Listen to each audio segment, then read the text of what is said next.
해주게. 저 인연!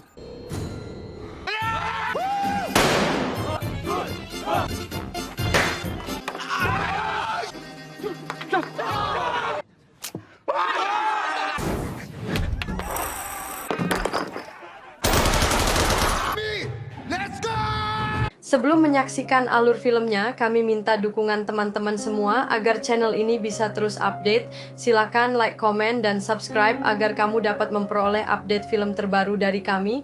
Bagi yang subscribe, kami doakan murah rezeki dan berkah dunia akhirat. Yuk kita lanjut. Setahun yang lalu, Gi-hun berpartisipasi dalam kompetisi mematikan yang dikenal sebagai Squid Games. Kompetisi itu diikuti oleh orang-orang yang terlilit utang, dengan hadiah besar yang menjadi taruhannya.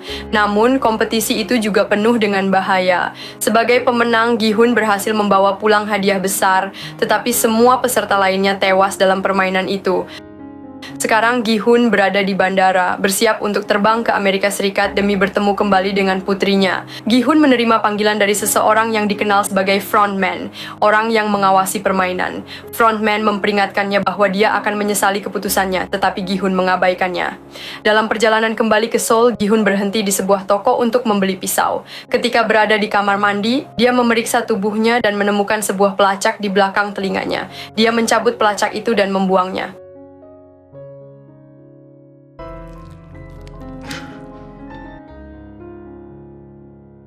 Sekarang setelah sadar dari koma, Junho bekerja sebagai petugas lalu lintas. Meskipun kehilangan semua bukti permainan setelah ponselnya jatuh ke laut, Junho tetap bertekad mencari kebenaran.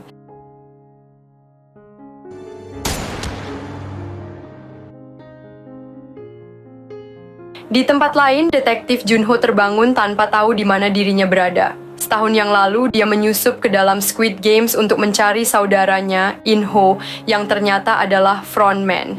Dalam konfrontasi mereka, In-ho menembak Junho dan menjatuhkannya dari tebing, mengira dia telah mati. Namun Junho selamat berkat sebuah kapal yang menemukannya dan membawanya ke rumah sakit.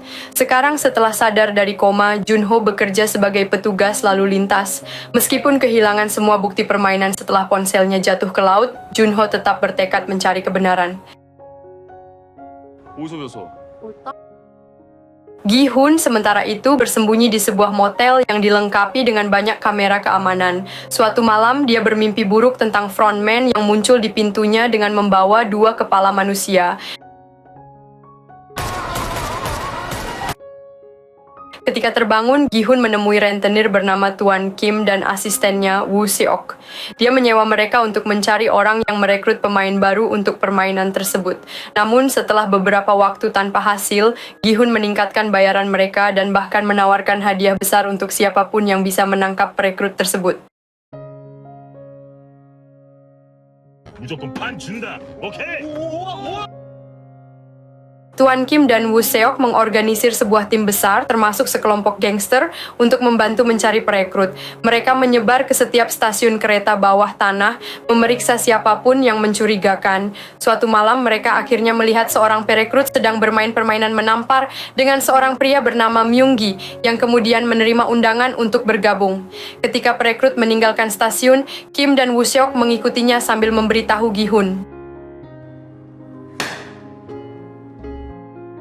Di sisi lain, Myung-gi mendapat panggilan dari mantan pacarnya, Jun-hee, yang sedang hamil. Namun, dia tidak menjawab panggilan itu. Jun-hee yang berada di sebuah klinik untuk janji temu, membatalkan janji tersebut setelah menerima undangan serupa untuk bergabung dengan permainan.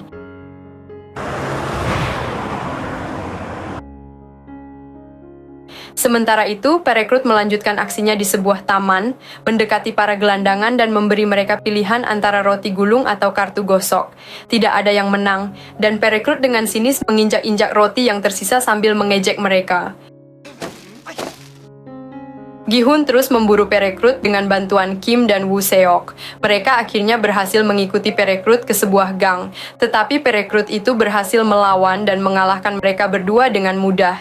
Gi-hun tiba di tempat kejadian beberapa saat kemudian, tetapi hanya menemukan sedikit darah dan sebuah pisau tanpa jejak perekrut. Perekrut membawa Kim dan Woo Seok ke sebuah kamar mewah, mengikat mereka, dan memaksa mereka bermain batu gunting kertas dengan konsekuensi mematikan. Setiap putaran yang kalah, mereka harus memainkan Russian roulette. Setelah beberapa putaran tanpa insiden, perekrut menambahkan lebih banyak peluru ke dalam pistol, hingga akhirnya Tuan Kim tertembak di kepala. Ketakutan, Woo Seok setuju untuk memberikan informasi kepada perekrut.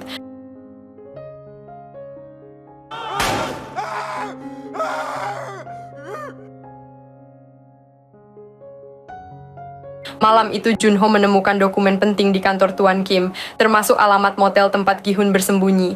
Ketika Gi-hun kembali ke motel, dia mendapati perekrut sudah menunggunya di sana. Perekrut mengungkapkan masa lalunya sebagai pekerja kasar di permainan. Tugasnya mencakup mengangkut mayat pemain yang tewas atau menembak mereka yang melanggar aturan. Suatu hari, dia mendapati seorang pemain yang harus dia rawat ternyata adalah ayahnya. Namun tanpa ragu, dia tetap menjalankan tugasnya dan membunuh pria itu. Kemudian perekrut mengumumkan permainan Russian roulette dimulai.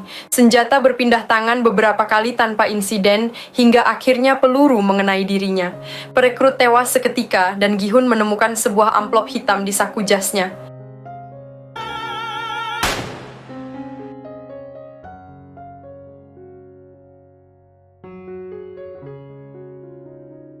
Di saat yang sama, Junho masuk ke hotel dan menemukan Woo Seok yang terikat di sebuah kamar. Setelah membebaskannya, dia melanjutkan pencarian dan akhirnya menemukan Gi-hun. Namun saat Junho mencoba menangkapnya, Woo Seok memukulnya dengan alat pemadam kebakaran hingga pingsan. Gi-hun memeriksa isi amplop dan menemukan kartu bertuliskan Klub HDH serta tanggal 31 Oktober tengah malam. Ketika Junho sadar, mereka berbagi informasi dan sepakat untuk bekerja sama menghentikan permainan. Woo Seok juga bergabung, bertekad membalas dendam atas kematian Kim. 보상은 얼마든지 하겠습니다. Gi-hun menunjukkan semua uang dan senjata yang telah dikumpulkannya. Mereka menemukan ruang tersembunyi di motel yang bisa digunakan untuk berlatih menembak tanpa menarik perhatian.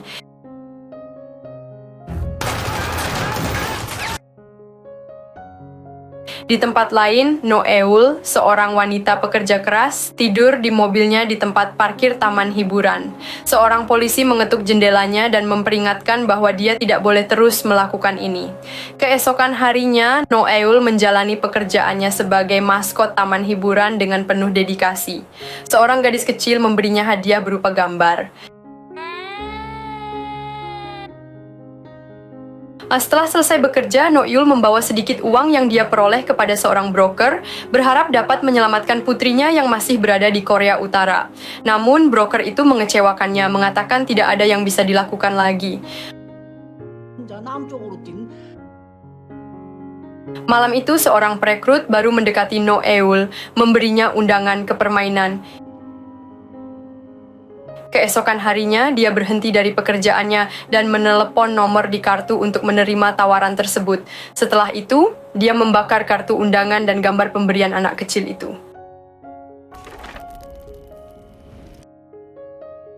Gi-hun mempersiapkan diri dengan mencabut giginya dan menggantinya dengan gigi palsu yang memiliki pelacak tersembunyi. Dia juga merekrut lebih banyak preman untuk berlatih menggunakan senjata.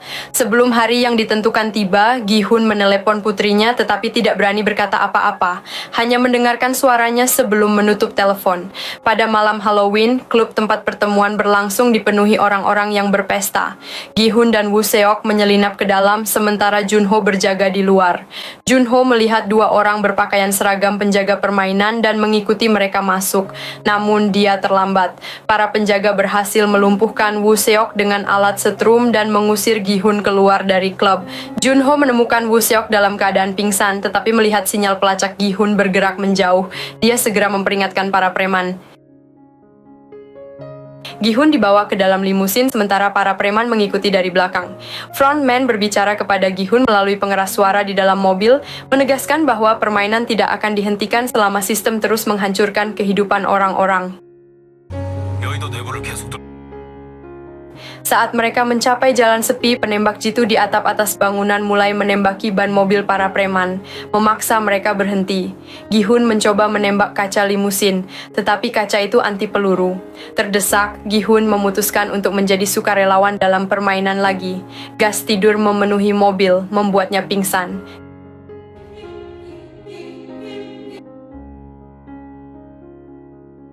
Di dermaga, 3 truk tiba untuk mengangkut orang-orang baru, termasuk Noel. Namun, dia tidak dipilih sebagai pemain, melainkan dijadikan penjaga. Keesokan paginya, Junho dan Woo Seok naik ke kapal Kapten Park bersama para preman, mengikuti sinyal pelacak Gi-hun. Di pulau itu, Gi-hun terbangun di fasilitas permainan, mengenakan seragam dengan nomor 456 seperti sebelumnya. Para penjaga datang menjelaskan aturan. Para pemain akan menjalani 6 permainan dalam 6 hari, dan pemenangnya akan menerima hadiah uang tunai yang besar. Salah satu pemain, Myung-gi, bertanya tentang teleponnya. Para penjaga memutar video yang mengungkapkan bahwa dia dulunya seorang YouTuber yang karirnya hancur setelah mempromosikan koin kripto yang menyebabkan ribuan orang kehilangan uang. Video itu juga mengungkapkan utang besar para pemain lain yang memprotes. Sebuah celengan raksasa muncul di langit-langit yang akan terus mengumpulkan uang sepanjang permainan hingga mencapai total 45 miliar won. Setelah setiap permainan, para pemain diberi pilihan apakah ingin melanjutkan atau berhenti. Setelah aturan diumumkan, para penjaga menjelaskan bahwa permainan hanya dapat dihentikan jika mayoritas pemain memilih untuk berhenti selama pemungutan suara. Jika suara mayoritas setuju, para pemain dapat pergi dengan uang yang telah terkumpul sejauh itu.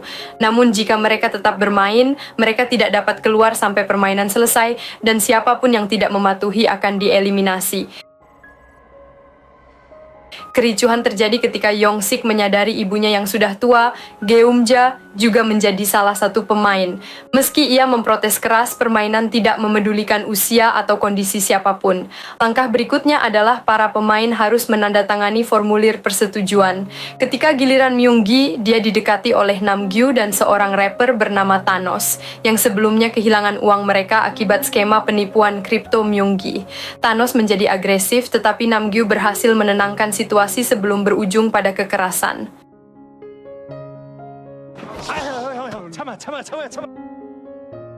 Setelah saat giliran Gi-hun menandatangani formulir, ia membaca aturan lebih detail dan terkejut mengetahui bahwa pemain yang tidak mematuhi akan langsung dieliminasi, dan satu-satunya cara untuk menghentikan permainan adalah melalui pemungutan suara formal. Setelah menandatangani, para pemain mengambil foto mereka sebelum menuju ke permainan pertama.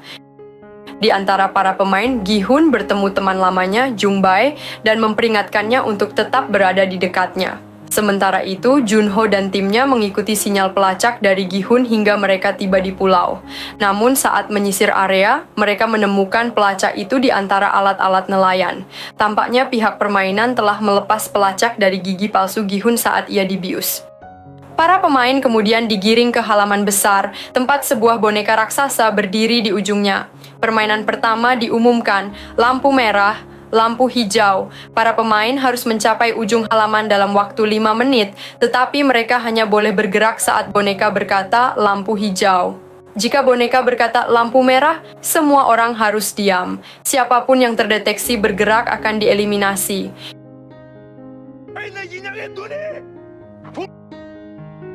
Ketika permainan dimulai, boneka itu mulai memindai para pemain. Seorang wanita ketakutan oleh lebah di lehernya dan bergerak, sehingga langsung ditembak.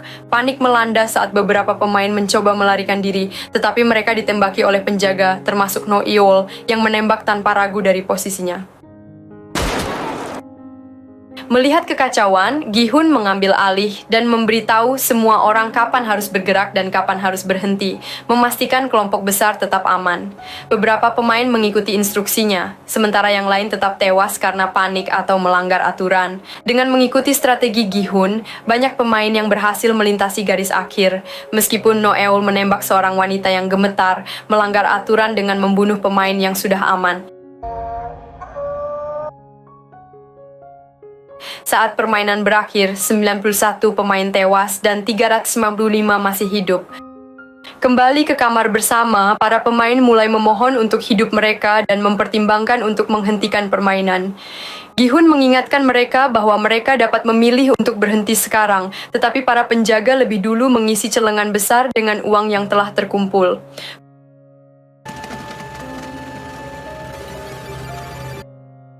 Pemungutan suara dimulai dan para pemain diberikan tombol untuk memilih, diikuti stiker yang menunjukkan pilihan mereka.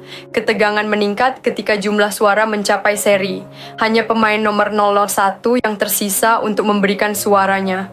Dengan mengejutkan, pria tua itu memilih untuk melanjutkan permainan. Beberapa pemain merayakan, sementara lainnya putus asa. Tidak ada yang tahu bahwa pria itu sebenarnya adalah In-ho yang bergabung dalam permainan dengan identitas rahasia.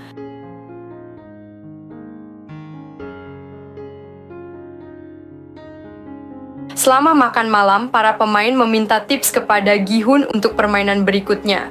Dia memberitahu mereka bahwa permainan berikutnya adalah dalgona, di mana mereka harus mengukir bentuk dari sepotong permen tanpa mematahkannya. Beberapa pemain ingin menyimpan informasi ini untuk diri mereka sendiri demi keuntungan, tetapi Gi-hun bersikeras membantu semua orang secara setara. In-ho, yang terus mengamati, mempertanyakan Gi-hun tentang motivasinya kembali ke permainan, bingung oleh altruisme yang ditunjukkan Gi-hun. Di sisi lain, Geumja berbagi makanannya dengan Junhee, menyadari bahwa wanita muda itu sedang hamil. Thanos dan Namgyu terus mengganggu Myunggi, membuatnya kehilangan kesabaran hingga memicu perkelahian. Saat situasi memanas, In-ho berusaha melerai, tetapi Thanos dan Namgyu justru mencoba menyerangnya. Dengan tenang, In-ho menunjukkan keahliannya dalam seni bela diri, mengalahkan mereka berdua dengan mudah. Aksi ini membuatnya mendapat rasa hormat dari para pemain lainnya. Tengah malam, In-ho mendekati Gi-hun dan menceritakan bahwa istrinya yang sedang hamil berada dalam kondisi kritis. Dia membutuhkan uang untuk membayar pengobatannya, membuat Gi-hun merasa iba. Di laboratorium fasilitas, para penjaga menghadapi kesulitan dalam mengambil organ dari pemain yang telah meninggal. Banyak tubuh tidak dapat digunakan karena mereka tertembak 2 kali, melanggar protokol permainan. Mereka menyadari bahwa No-eul adalah penyebabnya dan segera membawanya untuk menghadapi petugas yang mengawasi operasional saat In-ho bermain. Petugas itu memiliki sejarah dengan No-eul. 7 tahun lalu, dia bertemu No-eul, seorang pemberontak dari Korea Utara, dan merekrutnya ke dalam permainan sebagai imbalan untuk menemukan anaknya yang hilang. Saat ini, dia menegur keras No-eul karena melanggar aturan. Namun, No-eul yang dingin dan tidak peduli meninggalkan ruangan tanpa sepatah kata pun.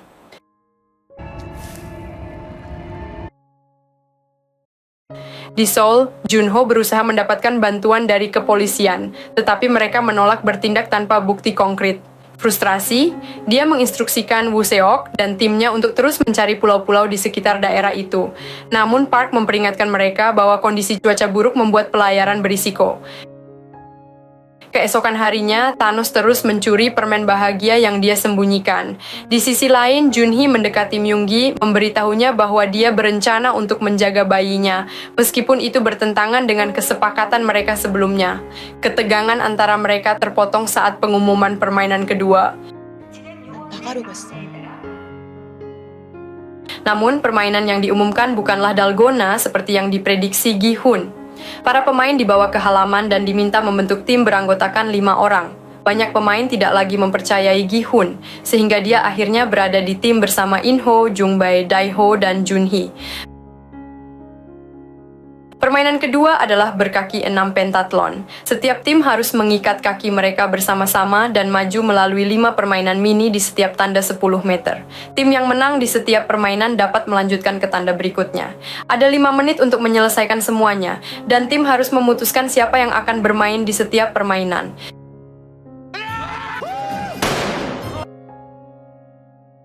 Saat permainan dimulai, tim-tim yang menunggu memperhatikan strategi tim lain. Dae-ho yang cerdik mulai berlatih dengan beberapa batu di tanah untuk salah satu permainan. Setiap tim yang gagal diizinkan memulai ulang, tetapi ini membuang banyak waktu dan meningkatkan tekanan, menyebabkan lebih banyak kesalahan.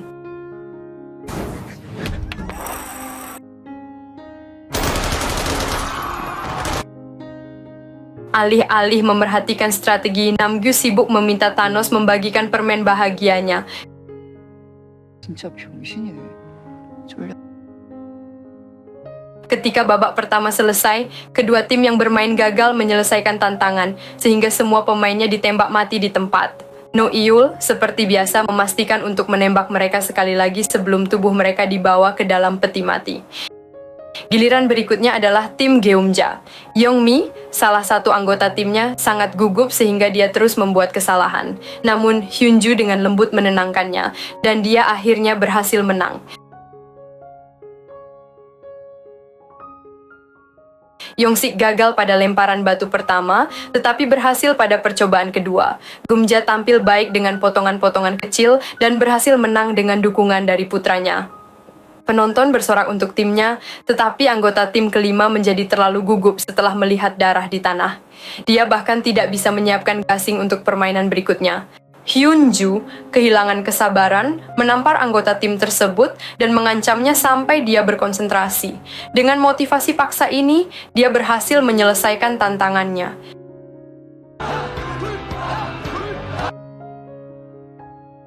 Hyunju kemudian mengambil alih pom-pom dan dengan percaya diri berhasil pada percobaan pertamanya, memastikan kemenangan tim tepat waktu. Permainan terus berlanjut dengan berbagai tingkat keberhasilan. Sebagian besar tim berhasil lolos, termasuk kelompok Thanos. Namun beberapa gagal dan terbunuh, membuat darah berceceran di mana-mana. Kini hanya tersisa dua tim terakhir, termasuk tim Gi-hun. Junhee memulai dengan kuat dan menang pada percobaan pertamanya, diikuti oleh Jung Bae yang dengan tenang menyelesaikan lemparan batu juga pada percobaan pertama. Berkat latihan dan ketenangannya, Daeho berhasil menyelesaikan permainannya tanpa kesalahan. Namun, Inho mulai kehilangan fokus dan terus gagal membuatnya panik. Gi-hun melangkah maju, memberikan dukungan moral dan menenangkannya. Dengan dorongan tersebut, Inho akhirnya berhasil memenangkan permainannya.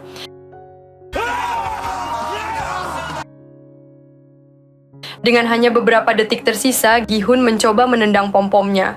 Hampir saja gagal, tetapi Inho dengan cepat membantu mengarahkan kakinya, dan tim berhasil menyelesaikan tantangan tepat waktu. Sementara itu, tim lain yang gagal menyelesaikan permainan dieksekusi tanpa ampun. Ketika para pemain kembali ke kamar mereka, Hyunju berbagi cerita pribadi dengan timnya. Dia mengungkapkan bahwa uang kemenangan akan digunakannya untuk membayar operasi transisi yang telah lama dia perjuangkan. Namun, suasana tidak sepenuhnya bahagia. Banyak pemain lain tidak senang melihat Gi-hun dan timnya berhasil melewati ronde tersebut. Tim Gi-hun memutuskan untuk melakukan pengenalan formal di antara mereka. Inho, yang berhati-hati, memilih menggunakan nama palsu untuk menjaga identitas aslinya tetap tersembunyi. Sementara itu, di ruang lain, dua penjaga menyeret No Iul ke kamarnya dan memarahinya karena merusak mayat.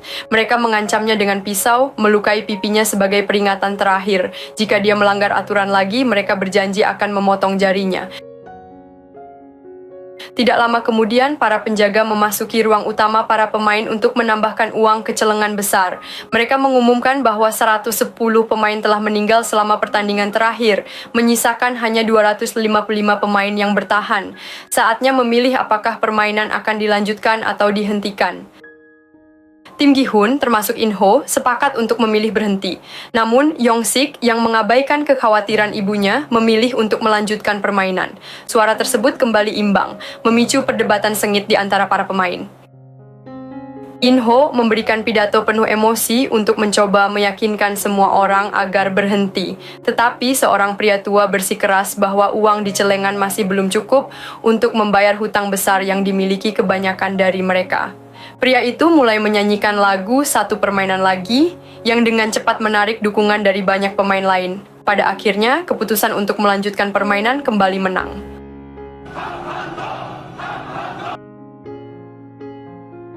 Saat makan malam, Yongsik menjelaskan kepada ibunya bahwa dia memiliki lebih banyak hutang daripada yang dia akui sebelumnya.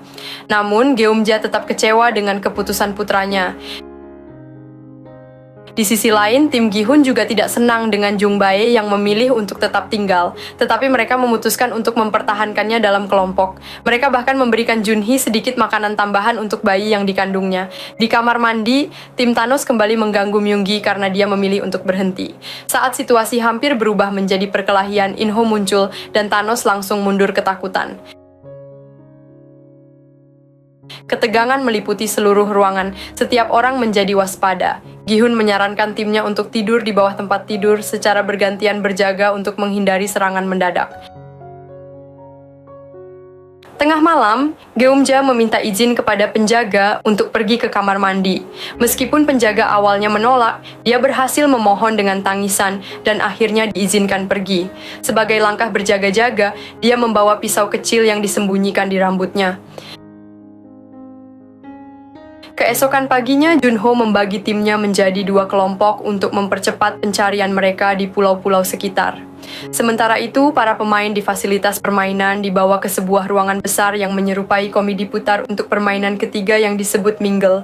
Para pemain diminta berdiri di atas platform yang mulai berputar. Ketika sebuah angka diumumkan, mereka harus membentuk kelompok dengan jumlah orang sesuai angka tersebut dan masuk ke ruangan dalam waktu 30 detik. Lagu anak-anak yang menyeramkan dimainkan saat platform berputar, meningkatkan kepanikan pemain.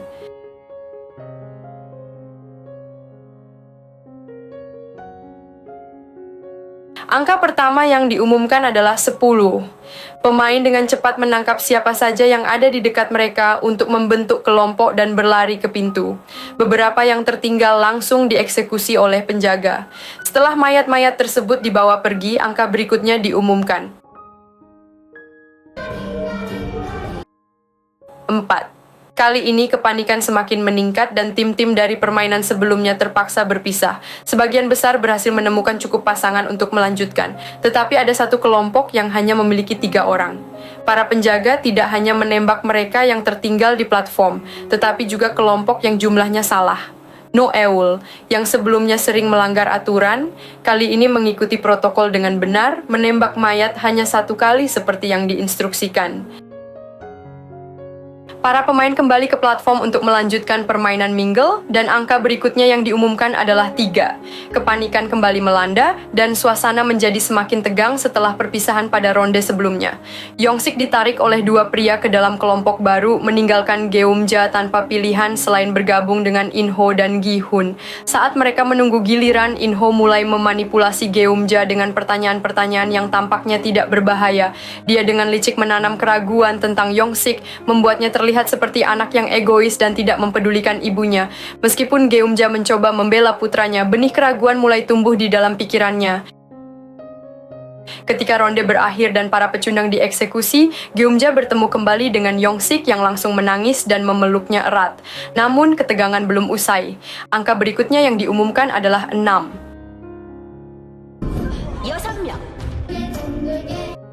Tim-tim terbentuk dengan cepat, tetapi saat para pemain bergegas ke pintu, Yang Mi didorong keluar oleh kerumunan dan tertinggal di luar. Yunju dan Geum-ja sangat terpukul melihatnya terbunuh. Yunju berteriak kepada Myung-gi untuk membuka pintu agar Yang Mi bisa masuk, tetapi Myung-gi dengan dingin menunjuk bahwa kelompok mereka sudah penuh. Dengan alasan ini, dia memilih untuk menyelamatkan nyawa tim daripada Yang Mi. Angka terakhir untuk permainan ini adalah 2. In-ho dan Jung Bae dengan cepat menuju pintu, tetapi seorang pria ketiga menyelinap masuk sebelum mereka bisa menguncinya. Tanpa ragu, In-ho menyerang dan membunuh pria tersebut untuk memastikan jumlah pemain di dalam ruangan sesuai aturan. Permainan akhirnya selesai, menyisakan hanya 100 pemain yang bertahan. Sementara itu, Junho, yang terus menyelidiki fasilitas permainan, mengirimkan drone untuk memantau semua pulau di sekitarnya. Drone tersebut menemukan pintu tersembunyi di bawah semak-semak. Timnya segera menuju ke sana, tetapi ketika mereka mencoba membuka pintu, sebuah bom jebakan meledak. Ledakan itu membuat kelompok mereka terpental. Sebagian besar anggota kelompok selamat, tetapi salah satu penjahat tewas seketika dan dibawa kembali ke kapal sebagai mayat. Park, pemimpin kelompok, menyarankan agar mereka kembali ke kapal karena situasinya terlalu berbahaya. Namun kelompok tersebut menolak. Junho mulai menerapkan aturan baru untuk menghindari informasi bocor lebih lanjut, karena dia yakin ada mata-mata di antara mereka. Kembali di fasilitas, para pemain kembali ke kamar mereka. Di sana, Myunggi mencoba berbicara dengan Junhee, mengatakan bahwa mereka harus bersama lagi setelah pertandingan selesai. Namun, ketika dia mulai membahas investasi, Junhee menyadari bahwa dia hanya menginginkan uangnya dan langsung menolaknya. Sementara itu, Jung Bae menghitung stiker di tangannya dan menyadari bahwa lebih banyak pemain yang ingin melanjutkan permainan daripada berhenti.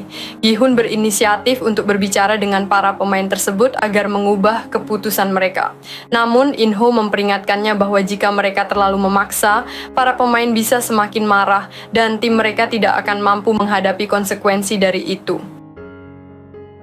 Tidak lama kemudian, para penjaga masuk ke ruangan untuk memulai pemungutan suara. Beberapa pemain mengubah keputusan mereka, termasuk Hyunju yang tidak ingin melanjutkan permainan setelah melihat kematian Youngmi. Yongsik juga memilih untuk berhenti demi membuat ibunya bangga. Para penjaga mengumumkan bahwa mereka akan memilih ulang keesokan harinya. Saat makan malam, para pemain duduk sesuai dengan kelompok stiker mereka. Kedua belah pihak mencoba meyakinkan yang lain untuk mengubah keputusan, memicu argumen yang semakin memanas. Di tengah keributan, Gi-hun memperhatikan bahwa paket makanannya berisi garpu, sesuatu yang tidak diperlukan untuk hidangan mereka. Di kamar mandi, Thanos dan Namgyu mengganggu Minsu untuk memaksanya mengubah pilihan suara. Thanos mulai berteriak, menarik perhatian Myunggi dan kelompoknya yang segera turun tangan untuk membela Minsu. Ketegangan memuncak dan pertarungan penuh kekerasan terjadi di kamar mandi. Dalam kekacauan itu, Thanos mendorong Myunggi hingga terjatuh dan mulai mencekiknya. Myunggi meraih garpu yang tadi dia simpan dan menusukkannya ke leher Thanos.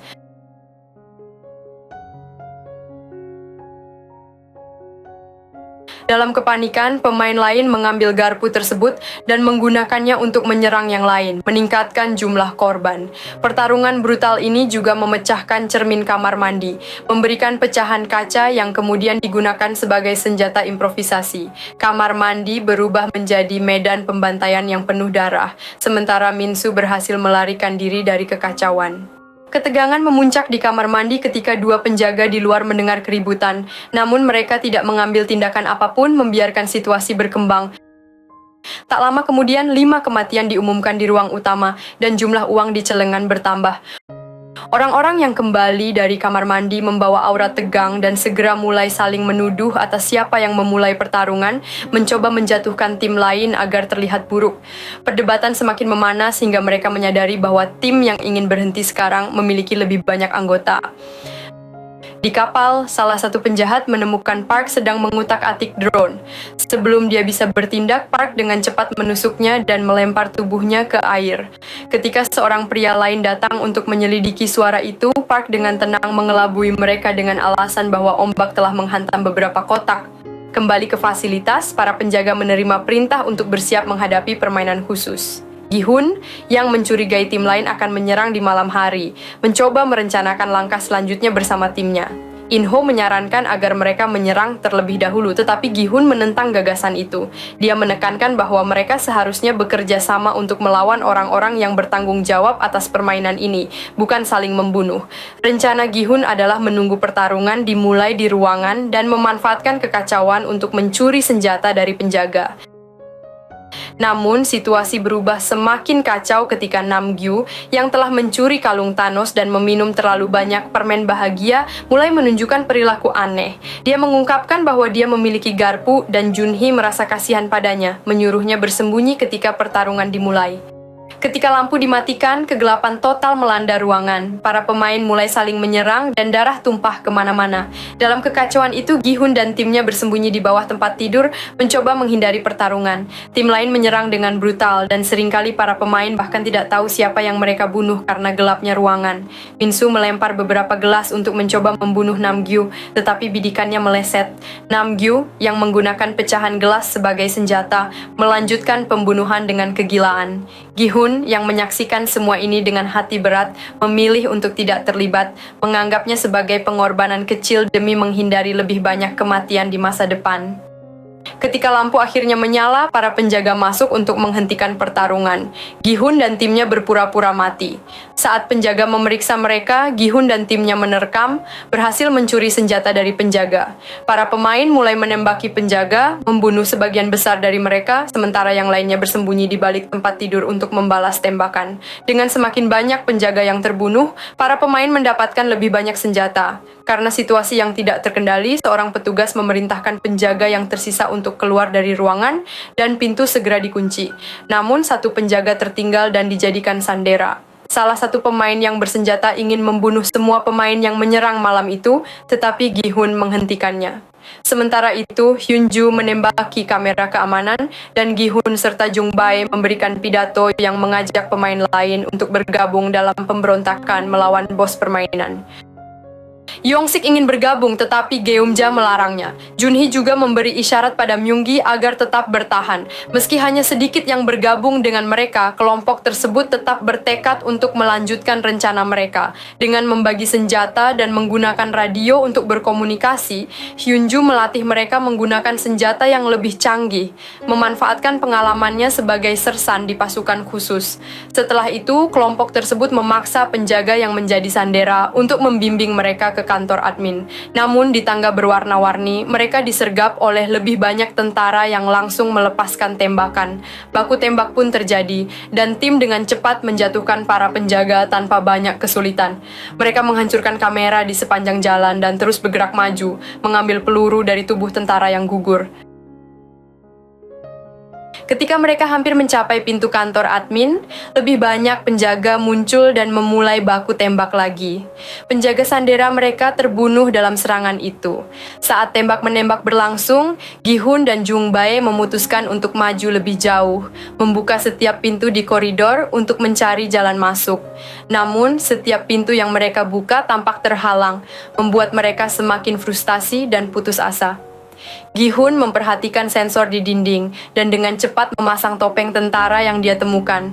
Sensor mengenali topeng itu membuka dinding ke sebuah koridor tersembunyi. Mereka segera melanjutkan perjalanan tetapi bertemu dengan lebih banyak penjaga di jalan. Dengan cerdik, mereka menggunakan topeng untuk menipu penjaga mendekati mereka sebelum akhirnya menembak mereka.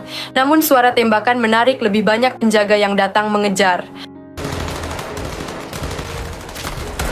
Di koridor utama, situasi menjadi genting. Tim kehilangan beberapa anggota dan kehabisan peluru. Dalam keadaan darurat, Gi-hun dan Jung-bae mencoba berkomunikasi melalui radio, memberitahu anggota tim lain bahwa mereka terjebak dan membutuhkan bantuan. In-ho bersama dua orang lainnya segera berlari untuk membantu mereka. Sementara itu, Dae-ho, seorang anggota tim lainnya, menjadi sukarelawan untuk mencari lebih banyak mayat guna mendapatkan peluru tambahan. Gi-hun mengambil risiko besar dengan mendekati mayat-mayat itu sendiri untuk mencuri peluru. Meskipun hampir terkena tembakan, dia berhasil kembali dengan beberapa peluru, hanya mengalami luka ringan di lengannya. Pada saat itu, In-ho tiba bersama kedua rekannya dan memberitahu Gi-hun bahwa dia telah menemukan pintu masuk alternatif ke kantor admin. Namun dia membutuhkan Gi-hun dan Jung-bae untuk mengalihkan perhatian para penjaga. Gi-hun tanpa ragu menyetujui rencana itu dan memberikan amunisi terakhirnya kepada In-ho, yakin bahwa Dae-ho akan segera kembali dengan lebih banyak. Sementara itu, Dae-ho berhasil mengumpulkan sejumlah besar amunisi dari mayat-mayat dengan bantuan anggota tim lain. Namun ketika dia mendengar suara tembakan intens di luar, rasa takut menguasainya. Dia menjatuhkan radionya dan kembali ke ruangan untuk berlindung bersama yang lain, meninggalkan timnya dalam keadaan genting. Hyun-ju, yang curiga karena tidak ada respons dari radio, memutuskan untuk menyelidiki sendiri. Namun, di koridor alternatif, In-ho diam-diam mengkhianati dua rekannya. Ketika mereka berbalik, dia dengan dingin membunuh mereka berdua. Dia kemudian memanggil Gi-hun melalui radio, berpura-pura bahwa mereka semua telah tertembak menggunakan suara sekarat dari rekan satu timnya untuk membuat kebohongannya lebih meyakinkan. Setelah itu, dia memanggil pasukannya untuk menyelesaikan segalanya, menunjukkan rencana liciknya yang sebenarnya. Di ruang utama, Hyun-ju berhasil mendapatkan semua amunisi yang telah dikumpulkan oleh Dae-ho. Namun sebelum dia bisa pergi, sekelompok penjaga muncul, memojokkannya. Dia ingin melawan tetapi Geum-ja dengan bijaksana meyakinkannya untuk tetap bersembunyi, menyadari bahwa Hyun-ju tidak memiliki peluang melawan jumlah penjaga yang begitu banyak. 전혀 Di koridor utama, situasi menjadi semakin putus asa. Salah satu anggota tim yang tidak tahan lagi dengan tekanan memutuskan untuk mengakhiri hidupnya sendiri menggunakan peluru terakhir. Dua anggota lainnya menyerah, tetapi mereka tetap dibunuh oleh penjaga tanpa belas kasihan. Mendengar semua ini melalui radio, Gi-hun dan Jung-bae menyadari bahwa mereka tidak lagi memiliki peluang untuk bertahan. Dengan berat hati, mereka juga menyerah. Saat mereka menyerahkan diri, In-ho muncul, mengenakan topeng pria depan, menunjukkan wajah pengkhianatannya secara terang-terangan. Dia mendekati Gi-hun dan Jung-bae, memperingatkan mereka tentang konsekuensi dari mencoba menjadi pahlawan. Tanpa ampun, dia menembak kepala Jung-bae di depan Gi-hun. Kehilangan sahabatnya membuat Gi-hun jatuh ke dalam kepanikan dan amarah. Para penjaga harus menahannya untuk menghentikan amukannya. Beberapa saat kemudian, permainan berikutnya diumumkan. Para pemain yang tersisa diperintahkan untuk memainkan versi baru dari Red Light, Green Light, kali ini dengan dua boneka raksasa yang mengawasi setiap gerakan mereka, menciptakan suasana yang lebih menegangkan dan mematikan.